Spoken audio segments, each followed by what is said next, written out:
Appreciate Thanks. it. I never thought anybody would hit me up with like kind words like that. Like being a creator, I feel like you normally just see people on the opposite end of the screen and you're like, damn, they're really cool. So when you hear that you were that person for like other people, it's like, whoa.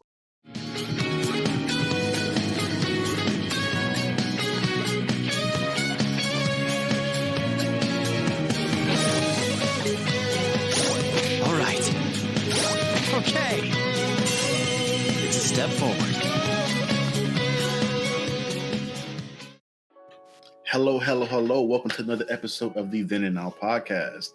This is a very special episode for me personally. This guy here is an amazing content creator and one of the inspirations for this podcast in general and how we go about it. So, ladies and gentlemen, we'd like to welcome the Black Mastadonte. How you doing, man? Yo. Chilling. How are you guys? We are great. You can't hear it. There's a huge audience applauding you right now in the background. It'll be hello, audience.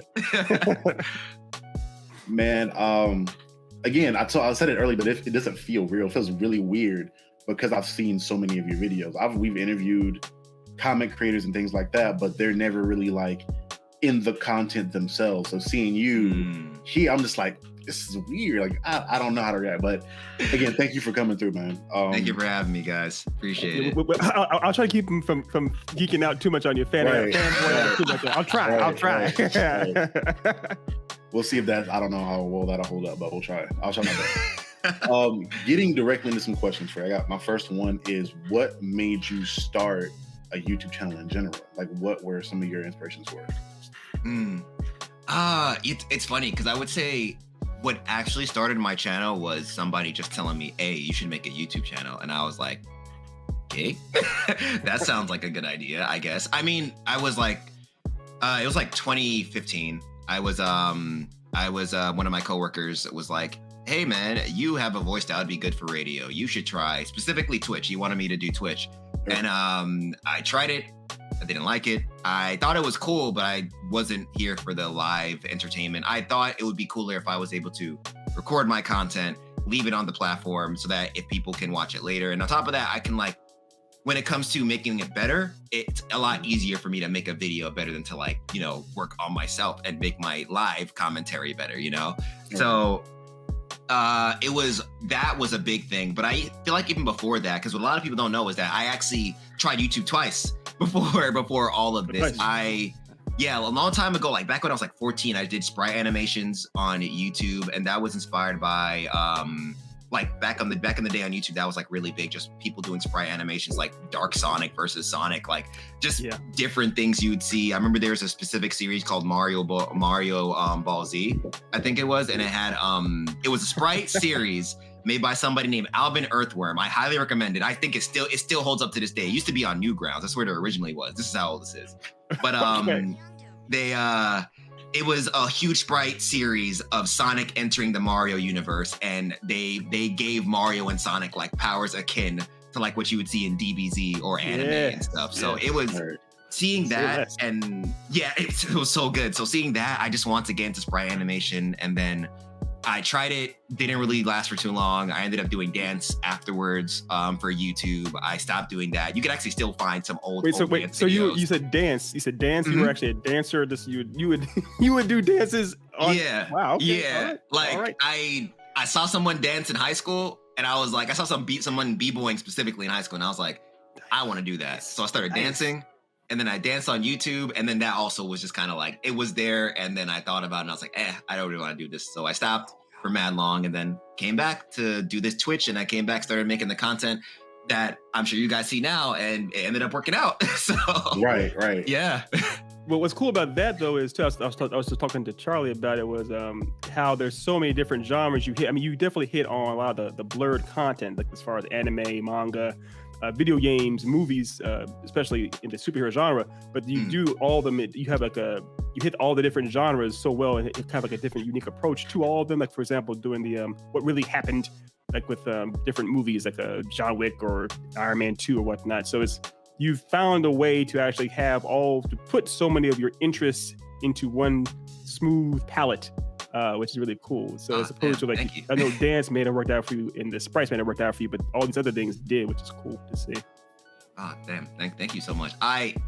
That's complete opposite from Halsey. I think it's a clusterfuck of a bunch of ideas that I like. My channel is a combination of like a lot of things that I love, and it's mostly me just being really fickle about what I want to focus on. So I'm just like, comics today, maybe anime tomorrow, maybe more comics tomorrow. We'll see what happens. I don't know. That sounds like us in a meeting when we're planning out content. We literally don't know what the fuck we're gonna do. So like, we get something consistent. So obviously you started out early and it was kind of just you. What was like your biggest challenge when it came to your videos? With like the editing, the script writing, research? What was a difficult thing for you? I would say in the beginning it was editing, because when I started YouTube I had no experience with editing at all. Like I kind of knew how to mess with Windows Movie Maker, and that's what I was using before. But after a while I was like, this is not going to work. I'm noticing now that these tools are really are pretty much ancient, and also they were just shutting down Windows Movie Maker at the time, so I needed something else. So I learned, I had to learn video editing like I was learning a new task from the ground up by myself, just with the YouTube tutorials that I had available to me. So that was very hard. But I think what was the most difficult, and I feel like I can speak for a lot of people here when it comes to content creation, is just getting past myself. Like, when you're creating something and at the moment you're like, this is lit, but then that little voice inside tells you, this is kind of cringe. Like, I don't know, people might look at this and laugh at you. Like, is this really funny? Like, and I think in the beginning years, I was just trying to figure out what I wanted to do and what my mission was. Because while watching everything, people were always saying, remember, like, have a mission, have a goal, have a reason why you create content, and everything else will come afterwards. But once I started thinking, this is your channel, do what you want. It's probably going to be better if you go 100% yourself instead of trying to be someone that you're not. And also, what happens if this works out? You get big and people see you and you're not who you say you are on your channel. That could be a problem. So just do what you do, be the best that you do the best that you can do at it. I always remember my dad always used to tell me, I can't get mad at you if you try your best. So I was like, I can't get mad at myself if I'm trying my best. So I just, it took a while. It definitely took 3 or 4. I would say even during Xenoverse, I was still trying to figure out what I was trying to do. But I would say the series that I had, Conscience, was when I really started when I really started getting more confident in who I was, what kind of content I want to create, how I want to create that content. And after that, it just kind of just kept on erupting from there. But yeah, I definitely the biggest issue I had starting off was just getting past myself and understanding it's all right, fam. It's all right. Just got to be you and do what you do. Right. Yeah. Yeah, I know Charlie's a huge fan of Conscience, and I was going to ask that question there. It's like how you found your voice, and you feel like you pretty much answered it there. Yeah. Is that something that you would recommend? I guess you probably would recommend that to up and coming, YouTubers or aspiring creators or artists, is to pretty much figure out what their own quote unquote message is, identify their own, try to figure out what their voice is going to be, and just have confidence in that. Yeah. Definitely, not only finding your voice, but also I feel like sometimes when we say finding our voice, I feel like we get so centered on all right, what do I like? I'm gonna stick with this, and maybe through that I'll find my voice. I feel like the way you find your voice, the best way is to just keep on experimenting, especially when you're new, because no one's really holding you to a standard saying, oh, this person makes movie reviews or this person makes comic reviews. It's not left field for you to delve into something new and try it out, because I realized you never know what's gonna get you to pop off. When Xenoverse happened, I never in a million years would have thought that would have been the thing that hit. I was doing comedy skits, I was doing all the things that I saw at the time that was working. I tried something. I liked Xenoverse. I liked the game at the time. I thought, all right, making these guides is not too difficult. I think I could do that. It was just, I liked the game and I thought I would have a good time making videos about it, I never thought that was gonna pop off. So I feel like if you are okay with experimenting, and I feel like this person's name is gonna come up a lot as I'm talking, but one of my biggest idols, Gary Vee, always talks about the power of changing your mind. It's one of the greatest powers of all time. So I realized the more stuck you are on one thing, the more you're limiting yourself, especially when this is your creation. You are the influencer. You are guiding how their content is being made. So experiment. Keep trying new things. Keep doing new things. You never know. Fucking, I'm reading manhwa now. Once again, never thought that was gonna be a thing. Right. Like I had it. It's funny because I had a joke in my last job. I'm Jamaican, if people didn't already know, but I would go around saying like, "Yo, I can't read. Like I can't read," and that was like my constant thing. And a year later, when I left that job, come to find out, oh wow, what are you doing now? I'm reading on Twitch, and it's working. So, you know. Oh my God. Yeah.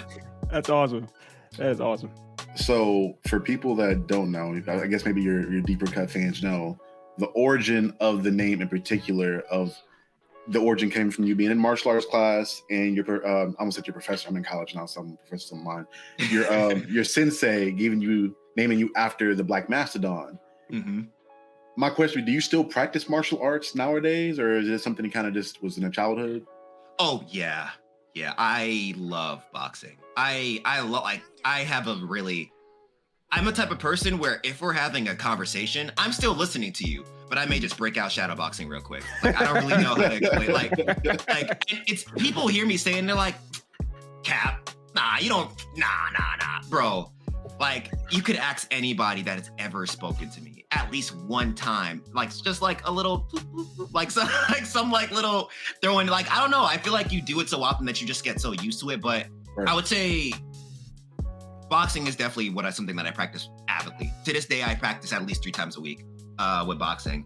Capoeira is the other martial art that I was into. I really want to get back into it, but I just haven't. Like, I don't have an excuse. Yeah, that's awesome. I could go into it, but I've never, I guess now this used to be, I don't really have the time because of with everything, but the goal is to work hard now, get to the point where I'm able to like, chillax, not worry too much about finances. So I could then start delving back into some of the other martial arts and then maybe create content about it. Who knows? Right. Sure. Right. So on that, I have to ask real quick. Like, so does that mean because you're in the capoeira and obviously you're Jamaican, the characters that use those kind of martial arts, like for example, Laura in Street Fighter 5 or DJ, do you like those characters in those video games, or do they not really?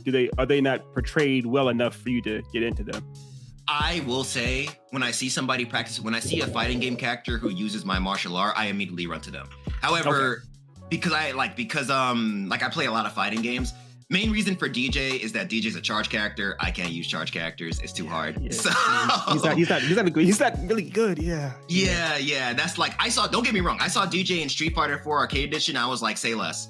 But yeah, it's just so hard for me to use characters like that. But naturally, yeah, like for example, like Elena from Street Fighter Third Strike, like she's a capoeirista. And I immediately want to rush to them. And Tekken, for example, Eddie and Christy want to go to them too. But I always heard trash talk about how Eddie's cheap because all you do is press 2 buttons and you flip yourself around and break dance and shit and stuff. Yeah, but I think it's really cool. And I will say, I feel like some people, they see martial arts in real like in like comics and movies and stuff, and they get all like comic book mode where it's like, this is not how it happens in the comic, like this is not how you actually do it in martial arts. I love it when they put martial arts in gaming and stuff and they make it right. Like it feels great to me. Like I love seeing it. And when they do it, I want to use the character even more. Like I think Eddie is a nice example of a capoeirista. Will you be doing all those flips normally if you were actually in a what's called a Hoda, a game for capoeira? No, not really. Only if you're just trying to show off. But out like the main attacks and stuff, like I think he's a good example of what you would normally see if you were to see two capoeiristas going against each other. Awesome. Yeah.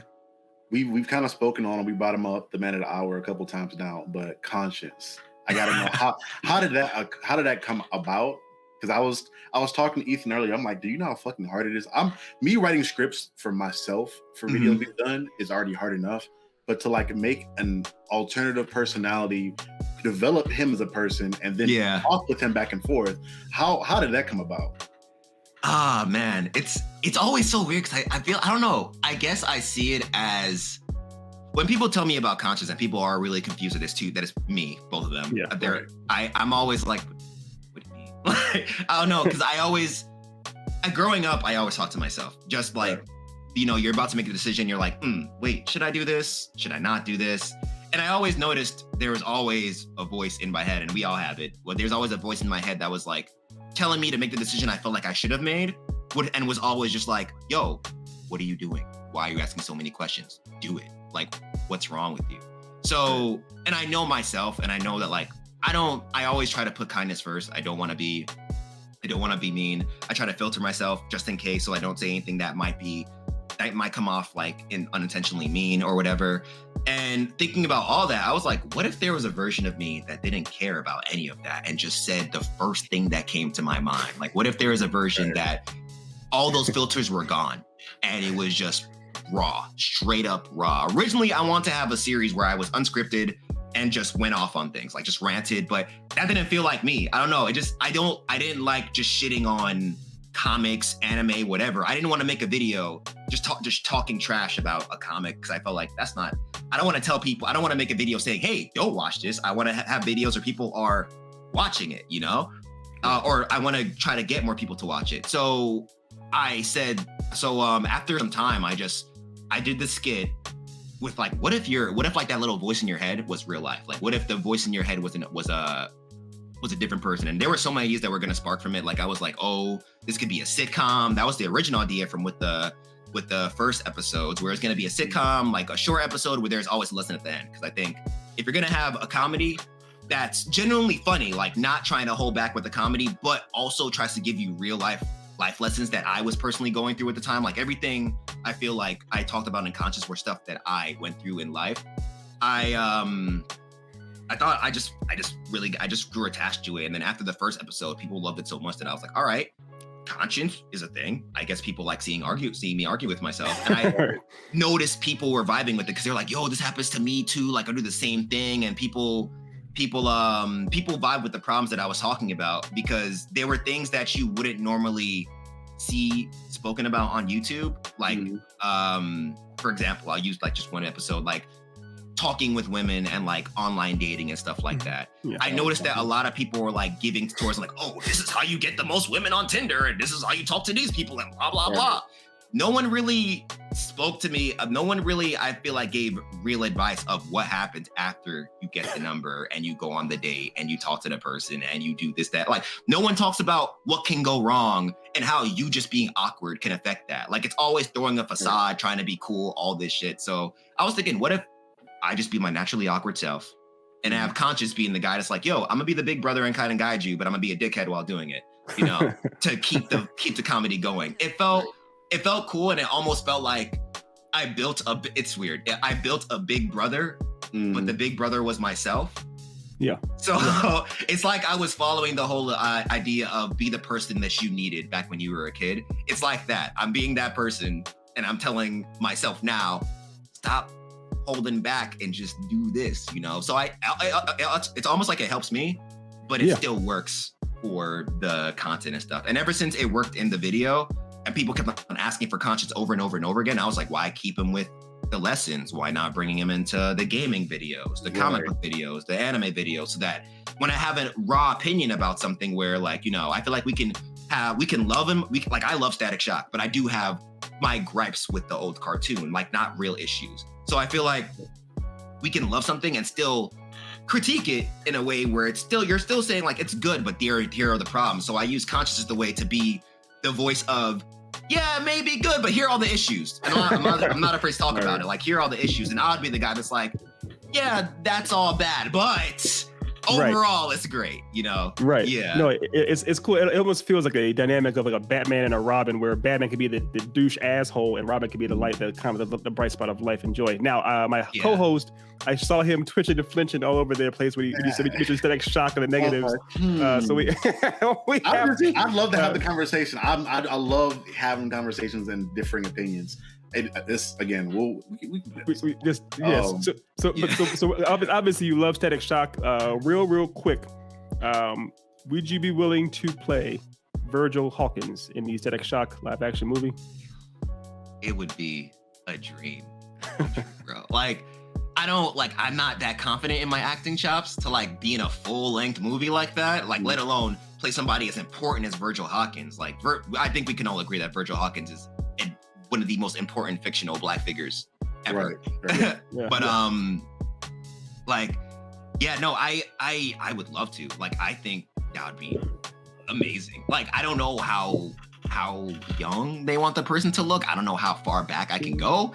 Like, maybe if they get like a smooth senior high school or college Virgil, I got you, fam. But if they're going to like early high school, I don't know if I could do all that. I don't know if I could be that young, you know. Like but, immediately after the Big Bang, that's a bit much. yeah, exactly. Like, I feel like I could right now at my, like, the way I look in my current age, I could probably be like a seasoned Static. Not when he's just starting off. But yeah, it would mean the world to me if DC trusted me to play that character. I would love it.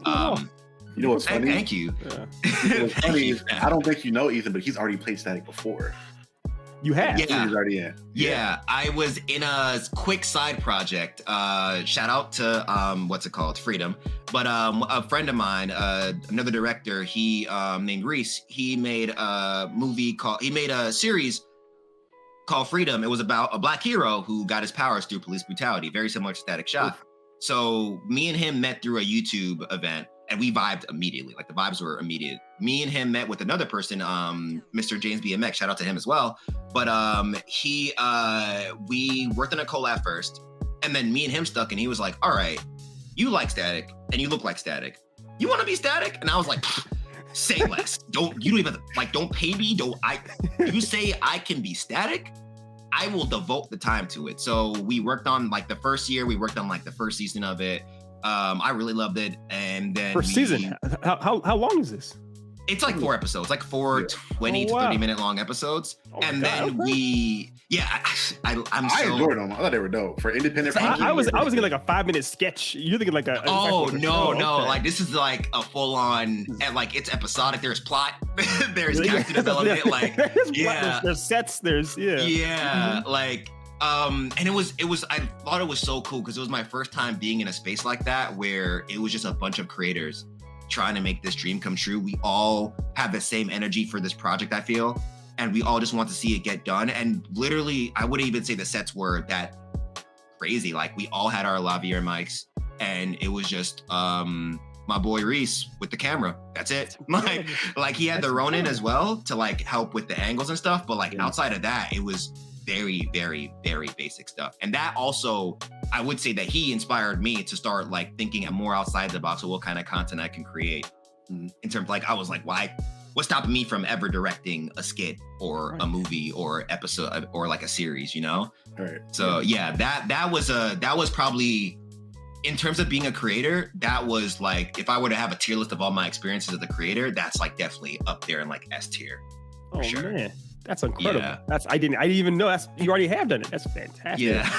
Congrats. I gotta find this. I don't know if they're in a playlist. Or I found them. I watched them. I was going through like a deep dive for something. I think I was watching the Berserk videos and kind of led into that. I was like, what else? Let me see what else is leading out on there. I found them. Wow. Good. Obviously, I'm me being a college student now, about to be done now. One video I found of yours that really kind of touched me a little bit was the video when you talked about dropping out of college and pursuing your channel full time. Mm-hmm. What started that thought process? I know you kind of talked about it in the video, but people that may not have seen it, I'll probably put the link in somewhere in the video. Get into like the thought process behind that and kind of how hard it was to get to that point. Yeah.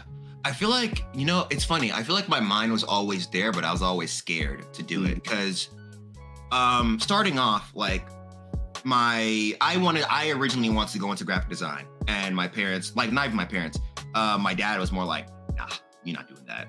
Graphic design, like, I understood his point because he was like, you're gonna be looking for a job for a really long time, and the job you're gonna get is probably not gonna be what you want. And to help yourself, you're probably gonna have to get some other job completely outside of your major.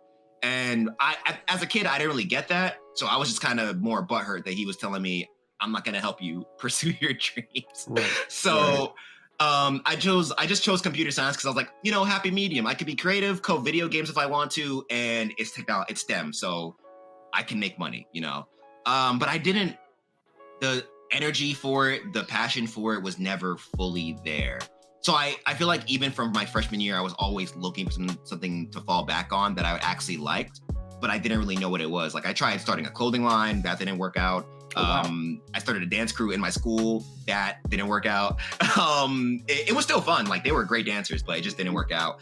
But after like once I started my YouTube channel, I really liked it. And in the beginning I was thinking about, damn, I don't really like college. Maybe I should change. I don't really like college. I don't like my major. I don't like doing the work in my major because I don't care for it.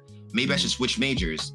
But the fear kicked in because at the time I was a sophomore about to become a junior. My parents were already like having a hard time paying tuition. I didn't want to let anyone down. So I was more worried that if I just changed what I was doing, it was going to cause an issue with my parents, which I realize now should never be the case. This is your life. Do what you got to do. Right. But after that, my job gave me an ultimatum. It was either work more or get demoted. So I was like, I'm not gonna get demoted. I'm gonna keep my job. So I had to make a choice. Do I drop school or do I drop my channel? Dropping my channel was not a question. At this, was not an option. At this moment in time, it was growing. Honest Gaming History was already like pretty big and getting decent amount of views with each one. Once I started seeing the proof in the pudding and I felt like I wasn't crazy, because the unfortunate thing about being an influencer, a lot of people make you out to think that you're crazy. Like a lot of people are like, are you sure? YouTube? Like, is that what you want to do? Like, that's why I feel like for the first few years of my career, I just said I was in content creation and left it at that. I didn't want to talk about YouTube. I didn't want to say what I actually did because I was just so annoyed of the apprehension and the immediate judgment from, oh, you make videos on YouTube? And that's dumb. So it was a fear of of letting down my parents, fear of what people would think of me, fear of everything not working out and blowing up in my face and not getting what I wanted. But I would say that as opportunities came piling up, and I understood now that like I don't care about school, I care more about this YouTube, and most likely what I'm most passionate about is the thing that's gonna actually shoot me up to where I wanna be in life, not this thing that I'm half-assing that I don't really care for, you know? And I was already like, I had a really bad like habit of just like once the semester started, I would be focused in the beginning, and then my YouTube would kick in. I would focus on my YouTube. The classes would go to the back of my mind. Like they would be like, all right, second project, and I'd be like, I didn't even know there was a first. Like that's the level I was at. So after I realized that I just did not care for school, I did not care for computer science, and I was like, hold on, do you want a job in programming? And the moment I said no, I was like, what are you doing here? So it became like it stopped being fear and more like, you're stupid. Leave, get out. Right. What's wrong with you? So I would say the hardest, once I made up my mind, I was like, all right, time for the real hard part. Telling my parents. So yeah, that's what really, because it's no matter what people tell you, some people are like, oh yeah, it was nice. It's never easy. Even during it sucked. Like I saw the disappointment in my mom's face saying it. She was not about it at all. Like I had to like go like, yeah, give me a year, and if I don't get to this level, I'll stop. And I told my dad that too, and they were just both like, I mean, you're grown now, so we can't tell you what to do. You have your own job. You can leave if you want to. So we can't really command you and shit, but like, we think this is a waste of your time. Like you're wasting your potential. You're gonna like, my dad was like, you're gonna become somebody who doesn't finish anything. Like you got so close. Like that was the biggest thing. They were always worried about like, you got so close. Why stop now? Why stop now? Right. Just get the degree and leave. But I don't think they understood that this was negatively affecting my mental health to a bit. Like if there was anything out there that was affecting me worse than like just life in general, it was school. School made me feel stupid. It made me feel like I wasn't adequate. It made me feel like I didn't belong anywhere. It made me feel like I was a failure. Like it gave me all these negative feelings. But YouTube, I felt worth it. I felt creative. I didn't even care about what people thought. It was the life that it was giving me that I was more holding on to. So after once I started and I left school, it's funny how it worked. I left school to become full-time. The end of that same year, I got an offer for a full-time job, all thanks to my YouTube channel that was offering like salary pay. And I went to my mom and I was like, yo, Remember when you said YouTube was a waste of time? Remember when you said I shouldn't leave college? Bam! Salary, no degree. Let's go. Yeah. And it's funny because when I went for that job and when I went for my orientation at that job, I was the only full-time worker. Everybody there was an intern. And the kicker to all this was that they all had degrees. I was the only one with no degree. So and you were the one that got the job too. And I was the one that got the job. They were all interns. So I was looking at this and was like, this is all bullshit. They why are we torturing ourselves? When we don't obviously, if you're going to college and you enjoy college and you're like, I feel like if you want to be a lawyer or a doctor, college is required. And if you're liking it, I'm not trying to tell you like, you're liking it because you're being brainwashed. It's not really true. It's evil. Leave college. Like, nah. I feel like college is an experience that can still be very positive. But for me, it was just a very negative experience. And I think if you at least try college and you know it's not for you, that's fine. You could do something else with your life. Like, you have no idea where the world can take you. So once that happened, I feel like I started believing in the whole manifestation stuff. Before I was like, that's bullshit. What do you mean I believe it's gonna happen and it will happen? That doesn't make any sense.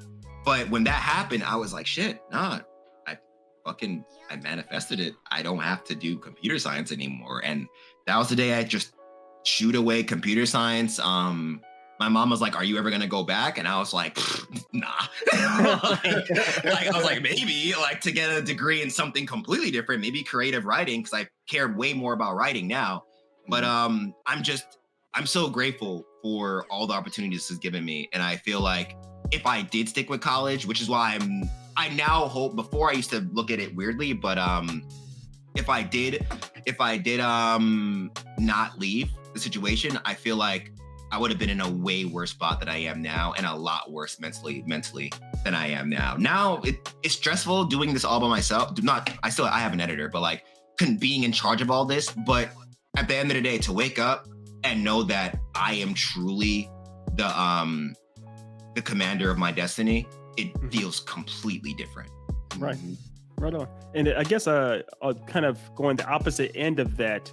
When you first started off, or when you were first going with your, I guess, the third time on YouTube, when things were rough, what was that kind of kept you going? Because I know this is something that Charlie and I deal with on our team and our show, is that things will get rough. Things will get really, you'll get discouraged. What kind of kept you motivated?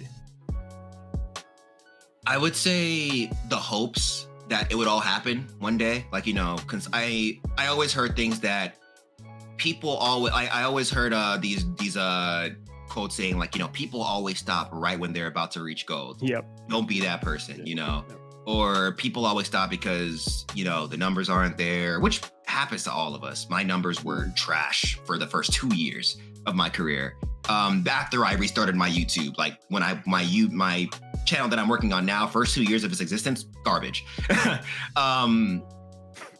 I feel like I truly believed that I was creating content for a good reason. I want to make people happy, genuinely. I still do. So I felt like, I'm not out here hurting people. I want to make people laugh while also teaching good lessons without being a dickhead about it. So, right. I felt like because I was doing something that wasn't wrong, why stop? And also I knew that consistency was key.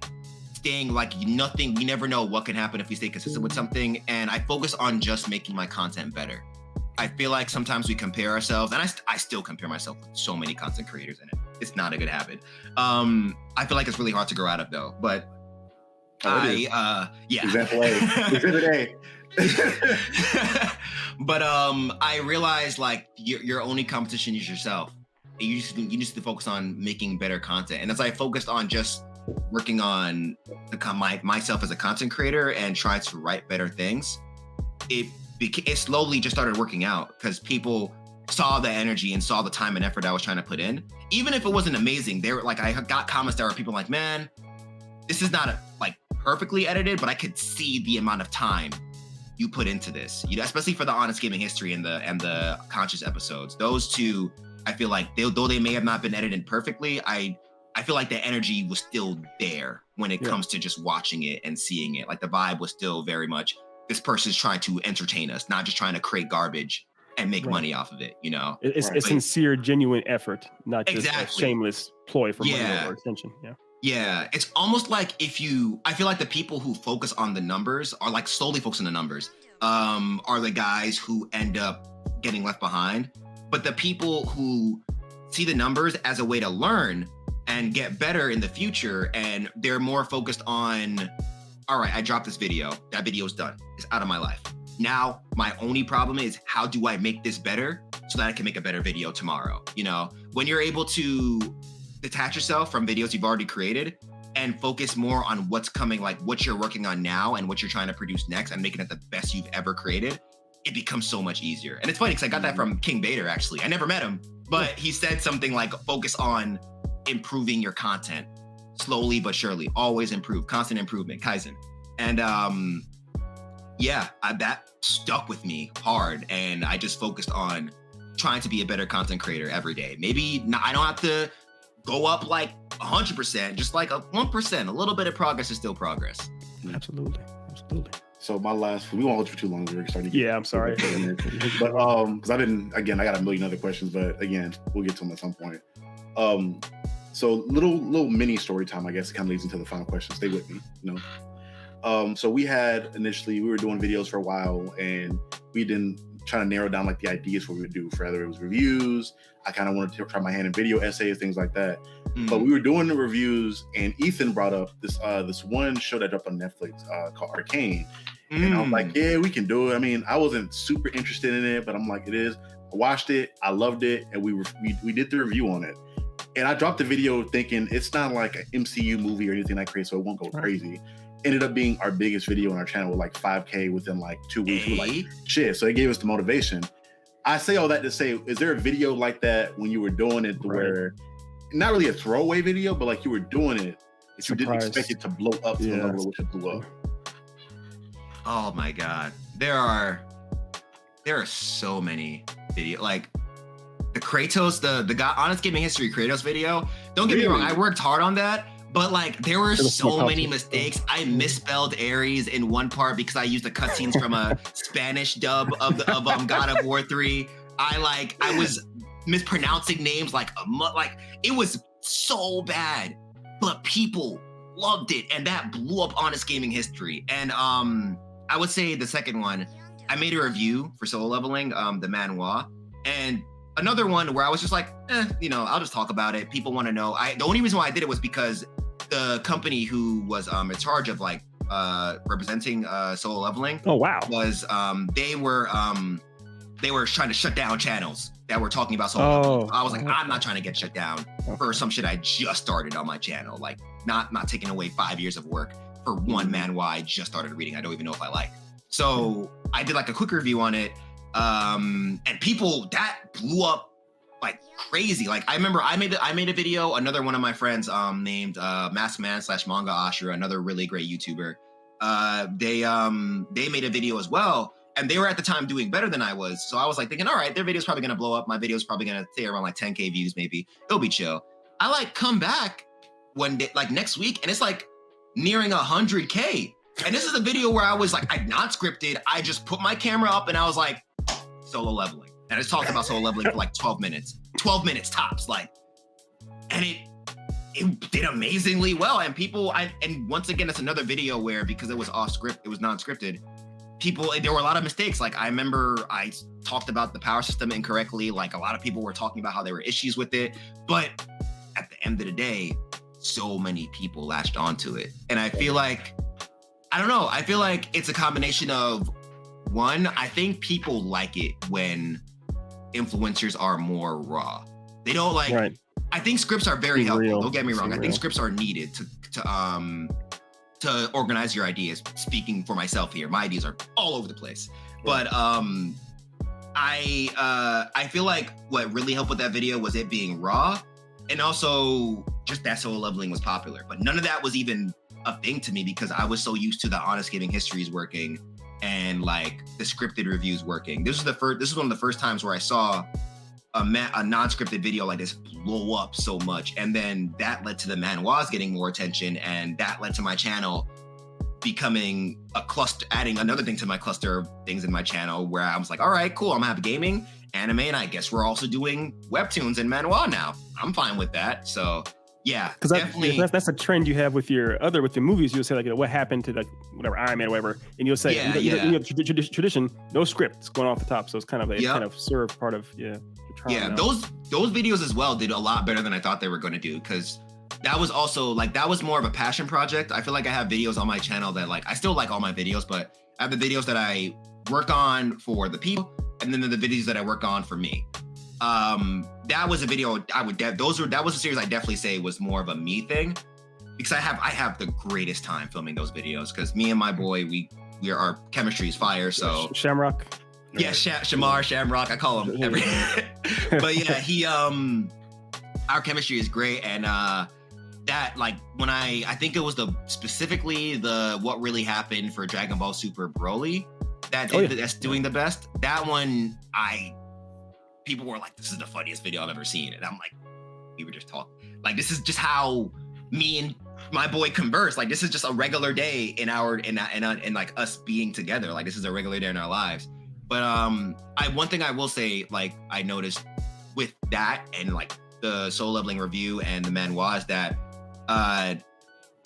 the feeling of being in the same room with the creator is honestly what these people want. I feel like they want to, especially if they like you, they want to be in the room with you. They want to feel like you and them are talking in the same room. And that's what really happened was, it was like a conversation about the movie, but it didn't feel like you were watching it from a screen. It felt like you were with us talking shit about a movie. And like, you were like, yo, I felt the same way, you know? Yeah. So I just I realized like being more personal, trying to really connect with my audience, trying to and also like I was saying, just being more raw. Those are like the things that helps out a lot with the content, especially like the quick content that we think is not going to do well. And it also taught me never throw away content. Anything could be good, even the content you think is trash, it could be good. It could hit hard. Yeah, that's what Charlie was doing recently. He had a whole like dozen or so old videos, and Charlie was posting those up in there. So yeah, horrible quality, like not horrible, but when we first started the channel, I was doing it off my shitty little laptop I had, didn't have a mic, and the audio, it wasn't bad, but compared to what we do now, where I've put like, I bought this $1,000 PC, I spent $70 on this mic, like I put getting the quality better. I'm like, people really gonna like this shit that was really like bad, mediocre quality from like a year ago? I don't know, but I threw it up and we have them dropping to see how they go. But before we let you go, obviously you got a whole bunch of things to do about your time. Dev, could you run the thing? What is it? I got one for our boy here. Hello and welcome to Either Or. This is a section of the show where I ask either my co-host or a guest a hypothetical question, and they of course have to answer it showing their work. Now, obviously, because you're a huge fan of anime and manga, I have to pose you this question. I know you're a fan of Berserk as well as Cowboy Bebop, and I've seen the intro videos that you do for your vids. So here's my question to you: which hits you harder emotionally, positive or negatively? The opening for Cowboy Bebop or the closing for Berserk? Those songs and the kind of the vibes they send. The opening for Cowboy Bebop and the closing for Berserk. That's tough. That is they're tough. Opposite ends of the spectrum, but they're both. Yeah. Now, you know what? It's like Berserk is mad emotional, but the Cowboy Bebop opening is so iconic, and like the first feeling it gave me when I watched it, when I watched the opening, I still get it. Like it doesn't feel like an anime opening, right? But it's still an anime, and it's so crazy because it came out so early in anime history, Cowboy Bebop. So compared to where we are now, I would say. But yeah, the Cowboy Bebop opening it's smooth, it's hype, it's like I feel like it also just I know it's an anime, but I also just feel like as being black, I feel like a deeper connection to it because of the jazz and because of like the nuances with it. Like, yeah, Cowboy Bebop, son, it's a great ass anime. No, it is. It's funny because the only anime in the history that ever made me cry, spoiler alert, was Berserk. And the only anime I ever cried for almost another way from joy was Cowboy Bebop. So it's kind of like the two of them both kind of got me teary-eyed, but from different angles. So I always ask that question when I get a chance. Just like the live action one, right? I cried for live action because for a whole other reason. That was Jesus. I have yet to watch it. Only I was thinking about watching it. I was like, let me give it a chance. But then it got canceled. I was like, nah, the reviews were right, bro. The reviews were. I usually I take reviews with a grain of salt, but those reviews were spot on. If it got canceled. Got canceled. And then a month and a half later, they said, oh, by the way, here's our live action One Piece. It's like, you guys are coming off a. And they announced a live action Yu Yu Hakusho right after too. So, Yu Yu Hakusho. Shit. Going on Netflix. So I was like, not my favorite anime. They're digging right into the nostalgia for people. It's like y'all aren't doing that great. You gotta easy there. What killed me with Bebop is because up until I had never seen the anime until they'd announced the show. So I knew I was like, all right, I'm doing video essays now. For my first one, let me binge watch Cowboy Bebop for 2 weeks and then do a fresh, my thoughts on the show itself. I did that video. I loved it. One of my favorite things I've ever done. So I had it fresh in my mind, and then I watched the live action. I'm like, what the fuck is this? You make it through it. You could make it through the anime, through the live action. You love the anime, but couldn't watch all of the live action. I finished the show one day, finished the video, and then the next day watched the live action and was pissed. Yeah. I think the thing that really pushed it, I feel like a part of me still wanted to watch it even after seeing that it got canceled, but I saw a review made by Mother's Basement about the live action. It's like an hour long. He showed Vicious, and once I saw Vicious, I was like, I'm good. I don't want to watch this. I'm good. I'm good. It's not vicious. Yeah. That ain't Vicious, bro. That's some random stereotypical Western Hollywood movie villain. Yes. There are cosplayers that put in a lot more effort than that dude. Yeah, he didn't even act like Vicious. He wasn't. He felt like he felt like Black Mask in Birds of Prey. That's a good, Actually, although Ewan McGregor did a better job, but that's a very good comparison. Sure. That's a very good comparison. I agree. Yeah, and that for someone as stoic and visceral as Vicious, that was really weird. That was a really weird move. Yeah, Vicious is more like a concept as far as he is meant to be represent evil that Spike is up against, not so much he needs his own episodes. It's so off the market. Bothers me. I feel like Vicious is supposed to make you feel uncomfortable with how he feels like he knows. It feels like he knows everything from how confident he is and just how evil he is. Exactly. He's a sense of dread. He's walking dread in a sense. Exactly. That shit hurt my feelings for real. I ain't gonna I was livid. I think I ran into Ethan on the phone for let me stop. I'm in an interview right now. Yeah, we were. It wasn't happy. It was bad. It was bad. It was a bad week. Should we ask? I know we kept him way too long. Should we bring up episode 6 of Boba Fett just to? Have you been watching Boba Fett? Don't you? I have not. Okay. I need to. I will say the last few Star Wars movie left the bad taste in my mouth. So I've been apprehensive. Yep. But Yep. I'm because of how much good things I've heard about Boba Fett, and because I unfortunately have not finished watching Visions yet. I watched the first episode and I was like, give me more. This is what I've been asking for. I've been saying Star Wars would be a great anime for the longest time. This is what I was fucking talking about. How big of a fan are you of the Clone Wars series, the animated series? I think Clone Wars was Star Wars at peak. I think the Clone Wars series was Star Wars at peak. Both Clone Wars, the CGI, and Clone Wars, the old school animated series that was on Cartoon Network, the short series. I watched that one. That was I love that one. They're both by Genndy Tartakovsky. Yeah. And I watched that one. Is what really at first I didn't really care for Star Wars because they were like, oh, it's like fantasy and action. And as a kid, I couldn't fathom that happening not in an anime. So I was like, it's like real life, so it's probably not gonna look good. But seeing it animated, I was like, nah, Star Wars might be pretty lit. You get a lot your fucking space knights with magic. What? Say less. Right, and low-key follow the Bushido code. So you're kind of samurai, with powers. Give me more, please. Yeah. I won't spoil anything. Don't spoil. If you like that, you're gonna love Boba. That's all I'm gonna say. You have to. Yeah, you have. It's like I'm sure you'll see the spoilers online. You can't avoid them, but you have to just, if you can, as a favor to us, please. What I did with Dev when it came out, I said, Dev, here's the thing. I need you to keep track of how many times you said the word yo when you're watching the episode. Then hit me up right after you watch it.